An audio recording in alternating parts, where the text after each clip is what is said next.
लाहौर का एक मसरूफ इलाका जहां जिंदगी हर लम्हा दौड़ती है, कहीं चमकती गाड़ियां, कहीं फुटपाथ पर सहमे ख्वाब, और इन्हीं ख्वाबों के बीच एक लड़का, हमजा।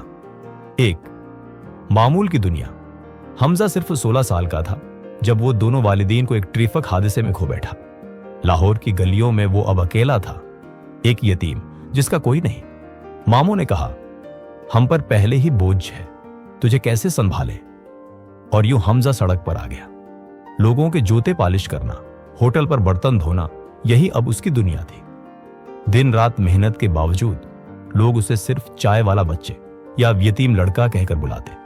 कोई उसकी सलाहियत नहीं देखता था, न जज्बा।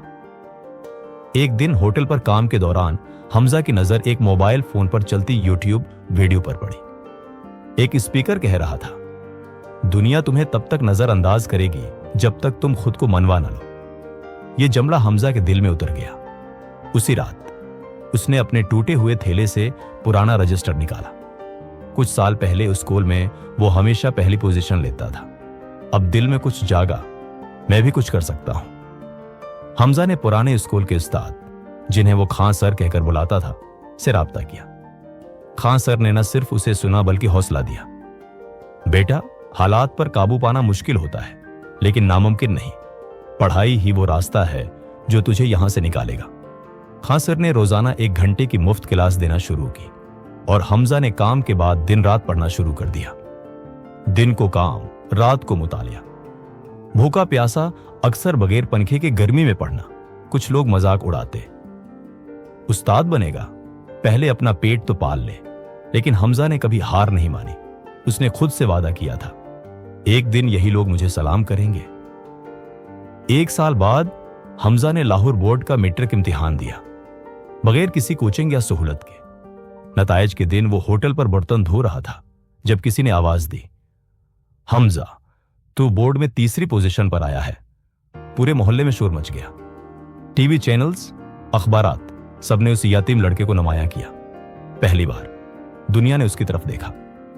कामयाबी के बाद हमजा ने कॉलेज में दाखिला लिया, लेकिन वहां भी नया चैलेंज उसका मुंतजर था। अमीर बच्चों की दुनिया में उसे फिर हकीर समझा गया। कोई दोस्त नहीं, सब मजाक उड़ाते।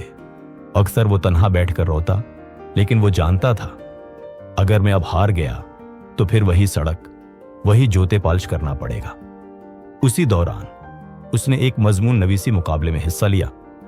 मौजू था, मेहनत का फल। हमजा ने अपनी ही कहानी लिखी, बगैर किसी झूठ के, बगैर रंगीन अल्फाज के। मुकाबला कौमी सतह पर था और हमजा की तहरीर ने सबका दिल जीत लिया। वजीर तालीम ने खुद उसे एक स्कॉलरशिप दी। अब हमजा एक मारूफ यूनिवर्सिटी का तालिब इल्म था, जहां वो इंग्लिश लिटरेचर पढ़ रहा था। उसकी लिखी कहानी, एक यतीम की खुद से जंग, कई कोर्सेज का हिस्सा बन चुकी थी। हमजा अब हफ्ते में 1 दिन उसी होटल पर वापस जाता जहां वो बर्तन धोता था, लेकिन अब हाथ में किताब होती और वो वहां काम करने वाले बच्चों को पढ़ाता। वो जानता था, जिस दर्द से मैं गुजरा हूं वो किसी और को न गुजरना पड़े। नतीजा वो सब, हमजा की कहानी उस मुआशरे के हर उस लड़के के लिए मिसाल है जिसे दुनिया नजरअंदाज करती है सिर्फ इसलिए कि वो कमजोर पस मंजर से है। लेकिन हकीकत ये है, दुनिया तुम्हें तब तक नजरअंदाज करेगी जब तक तुम खुद को मनवा ना लो। कभी हार मत मानो, क्योंकि तुम्हारी कहानी अभी मुकम्मल नहीं हुई।